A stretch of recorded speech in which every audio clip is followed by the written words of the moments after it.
High, আমি সোমা এসে গেছি কৈলাস মানস সরোবরের 12তম ভিডিও নিয়ে। হ্যাঁ, এটা আমার 12 নম্বর ভিডিও। এই ভিডিওতে থাকবে কৈলাসের দেরাপুক থেকে আমাদের দার্চেনে ফিরে আসা। দার্চেন শহর তিব্বতেরই আরেকটি শহর, এখানেই কৈলাসের বেস ক্যাম্প বলতে পারেন, সেখানে ফিরে আসা। যদিও যাওয়ার সময় আমরা দার্চেনে ছিলাম না, আমরা সোজা মানস সরোবর থেকে কৈলাসে এসেছি, কিন্তু ফেরার সময় আমরা দার্চেনে এক রাত্রি থাকব। তাই আমরা দার্চেনে ফিরছি। এই সকালবেলা উঠে কৈলাস দর্শন করে ঠিক এই জায়গা থেকেই আমরা কৈলাসকে বিদায় জানিয়ে গাড়িতে উঠলাম। আমাদের গাড়ি নিতে এলো তখন ঠিক সকাল 11টা। কৈলাসের এই রূপ দেখে মনে হলো যে সত্যি রাত্রিতে অত কষ্ট করে থাকাটা বোধহয় আমাদের সার্থক হলো। সারাক্ষণই মেঘে ঢাকা। খুব অল্প সময়ের জন্য কৈলাসের সম্পূর্ণ চূড়া অবধি দেখা যায়, বাদবাকি পুরোটাই বলতে পারেন মেঘে ঢেকে রয়েছে। এই দেখতে পেলাম, ক্যামেরা বার করতে করতে কৈলাস ঢাকা পড়ে গেল। যাই হোক, তার মধ্যেও অনেকবার কৈলাসকে পূর্ণরূপে দেখেছি। এবার 11টার সময় আমাদের গাড়ি এলো, আমরা দার্চেনের পথে রওনা হলাম। আমাদের গাড়িতে 7 জন আমরা উঠলাম। সকলেই মোটামুটি আমরা ঘোড়ায় এসেছিলাম, আর 2 জন হেঁটে এসেছিল। তারা সবাই মিলে আমরা গাড়িতে ফিরছি। এই হচ্ছে সেই পথ, এই পথ দিয়ে আমরা ফিরছি। কিছু বলার নেই বলতে গেলে, এই পথের বর্ণনা আর কি দেব। যাওয়ার সময়ও দেখেছেন, যাওয়ার সময় ঘোড়াতে ছিলাম, খুব বেশি ছবি তুলতে পারিনি। ফেরার সময়ও গাড়ির কাঁচের ভেতর দিয়ে খুবই আবছা ভিডিও, কিন্তু তাও মনে হলো যেটুকু তোলা যায় সেটুকুও আমার স্মৃতির পাতায় তোলা থাকবে, সেই মনে করে ভিডিও নিচ্ছি। সামনের গাড়ির কাঁচটা ফাটা, দেখতে পাচ্ছেন ক্র্যাক, তার মধ্যে দিয়ে অনেক কষ্ট করে ভিডিওটা নেওয়া। যাই হোক, যেটুকু দেখা যায়, যেটুকু বোঝা যায় সেটাই তুলে রাখলাম। আসুন দেখুন। হর হর ভোলে নমঃ শিবায়।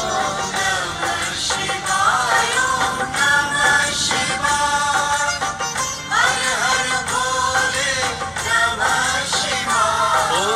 नमः शिवाय, नमः शिवाय।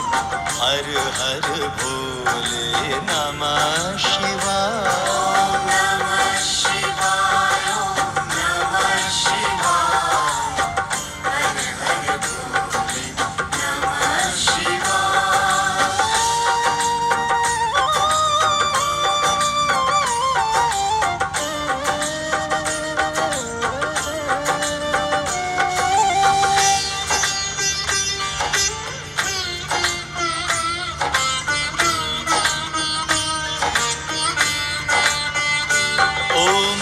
सोमेश्वराय शिव सोमेश्वराय, हर हर भोले नमः शिवाय। सोमेश्वराय शिव सोमेश्वराय, हर हर भोले नमः शिवाय। ओम सोमेश्वराय शिव सोमेश्वराय, हर हर भोले नमः शिवाय। सोमेश्वराय शिव सोमेश्वराय, हर हर भोले नमः शिवाय। ओम नमः शिवाय, ओम नमः शिवाय, हर हर भोले नमः शिवाय। যাত্রাপথটা দেখে কিছুটা আন্দাজ করতে পারলেন বলুন যে রাস্তাটা কেমন? মনে হচ্ছে নদীর ওপর দিয়ে যাচ্ছি। হ্যাঁ, নদীর ওপরে কিছু পাথরকুচি ছড়ানো, তার ওপর দিয়ে যাচ্ছি। কিন্তু যে গাড়ি চালাচ্ছিল সে বেশ কনফিডেন্টলি, একেবারে ওদের রাস্তা মুখস্থ, ওরা সমস্ত জানা পথ ওরা একেবারে গড়গড়িয়ে নিয়ে চলে এলো। কোথাও এতটুকু দাঁড়ানো না বা মনে হচ্ছিল না এই রাস্তা দিয়ে কেন ও রাস্তা দিয়ে, একেবারে দুবেলা যাতায়াত করে ন্যাচারালি, ওদের তো একদম মুখস্থ। তবে আমাদের একটু ভয় করছিল বসে বসে। এবার আমরা জমদুয়ারের কাছে এসে পৌঁছলাম। এই সেই পর্বত, আর এই হচ্ছে সেই বায়ো টয়লেট। এগুলো আরও কিছু করতে হবে। এটা হলো একটা মোনাস্ট্রি। এই বায়ো টয়লেট খুবই ভালো ব্যবস্থা, কিন্তু অপর্যাপ্ত, মানে যেখানে দরকার সেখানে নেই। কৈলাসের দেরাপুকে থাকা, জুতুলপুকে গিয়ে আবার একদিন থাকা, ওখানে কোনো সেরকম টয়লেটের ব্যবস্থা নেই। পাবলিক যে একটা দুটো টয়লেট করেছে সেখানে আপনি মানে যাওয়ার উপায় নেই।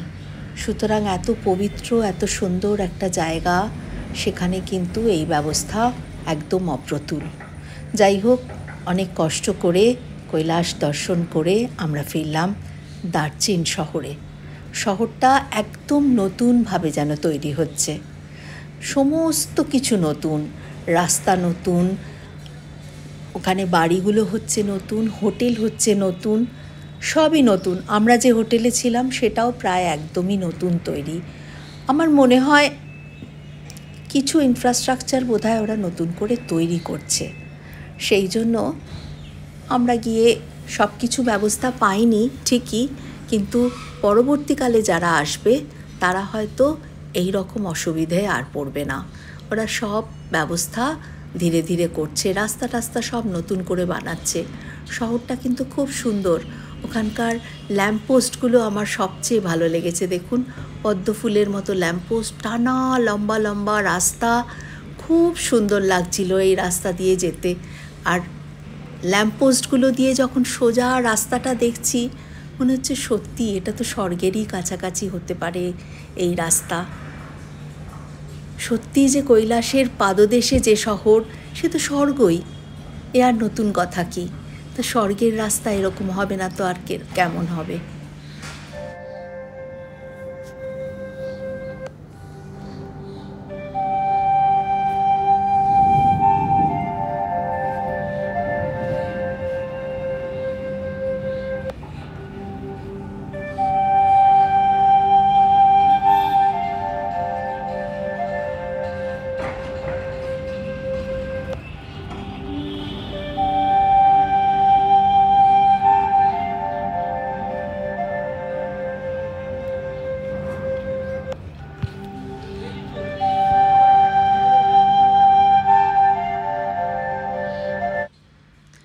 তিব্বতী স্নিগ্ধ সুরের মতনই ওদের শহরটাও ওরকম শান্ত স্নিগ্ধ।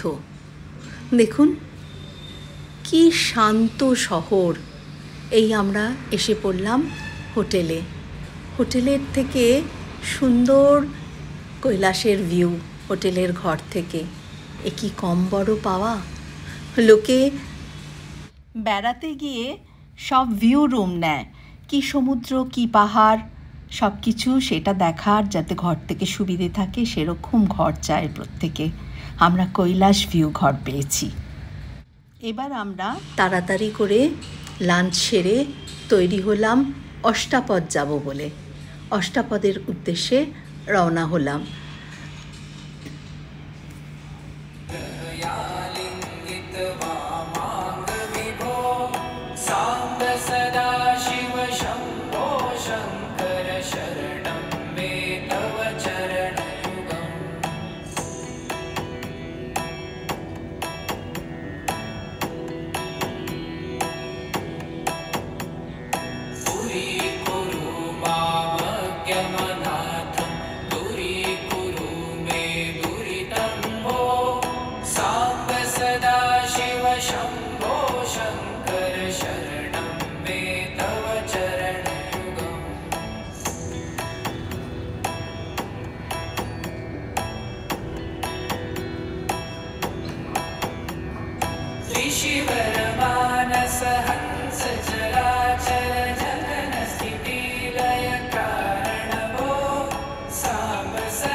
विशुद्धिं भक्तिं च ऋषिवरमानस हंस चराचर जगन स्थिति लय कारणभो साम्ब सदा शिव शम्भो शङ्कर शरणं मे तव चरणयुगम् अन्तःकरण विशुद्धिं भक्तिं च। এই এসে গেছি আমরা অষ্টাপদের সামনে। এখানে জৈন মতে ওদের ঋষভ নামে একজন তীর্থঙ্কর মোক্ষ লাভ করেছিলেন।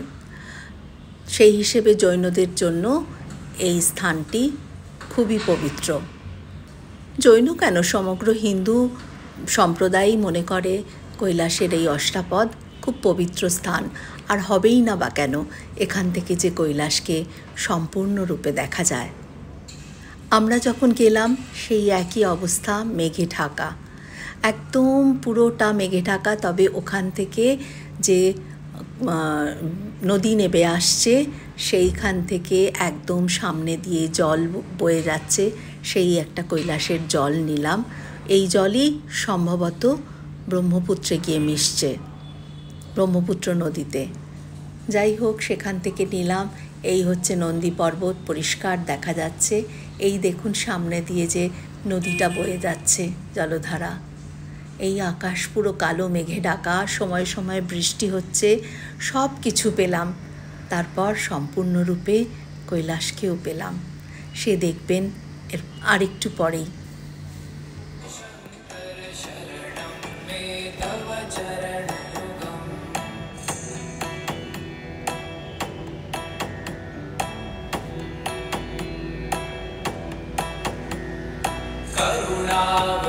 करुणावरुणालयमयि दासोदासस्तवोचितो नहि वो साम्ब सदा शिव शम्भो शङ्कर शरणं मे तव चरणयुगम्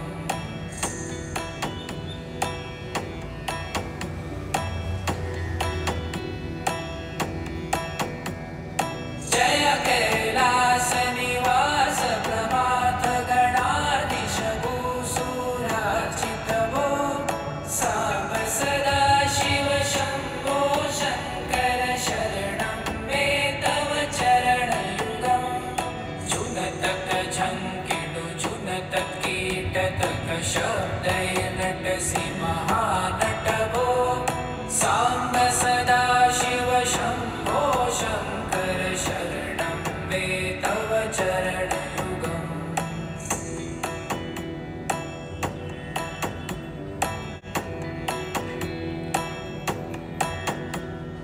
धर्मस्थापन दक्ष त्रक्ष गुरुदक्ष यज्ञ शिक्षक वो साम्ब सदा शिव शम्भो शङ्कर शरणं मे तव चरणयुगम्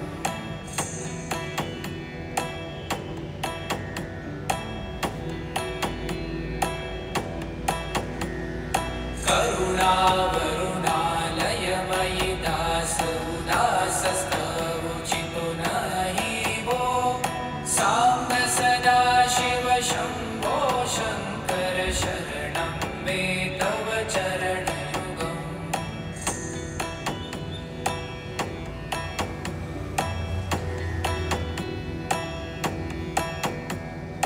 जय कैलास निवास प्रमाथ गणाधीश भूसुरार्चितवो এই হলো পূর্ণরূপে কৈলাস, কৈলাসের দক্ষিণ মুখ দর্শন।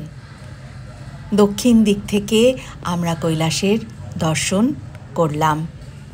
এই হলো নন্দী পর্বত। এইখান থেকে নন্দী পর্বত, আত্মলিঙ্গম আর অষ্টাপদ দর্শন করা যায়। এখান থেকেই কিন্তু যাত্রা শুরু হয় ইনারকোড়া। যারা ইনারকোড়া করতে যায় তারা এই অষ্টাপদ থেকেই কিন্তু যাত্রা শুরু করে। আর আমরা এখান থেকে দাঁড়িয়ে পরিষ্কার দর্শন করলাম। ইনারকোড়ার পারমিশন এখন নেই, ভারতীয়দের জন্য তো একেবারেই নেই।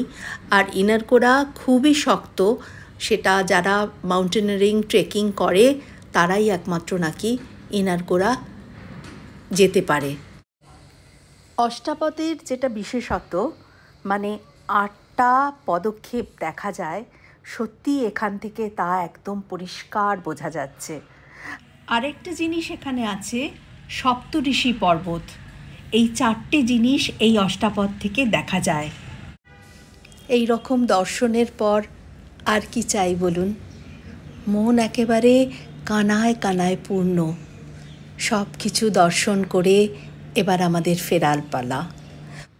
আপাতত ফিরছি দার্চেনের হোটেলে। দার্চেনের হোটেলে আজকে আমাদের রাত্রিবাস, কাল আমাদের বাড়ির দিকে ফেরার যাত্রা শুরু। আমার ভিডিও আজ এই অবধি।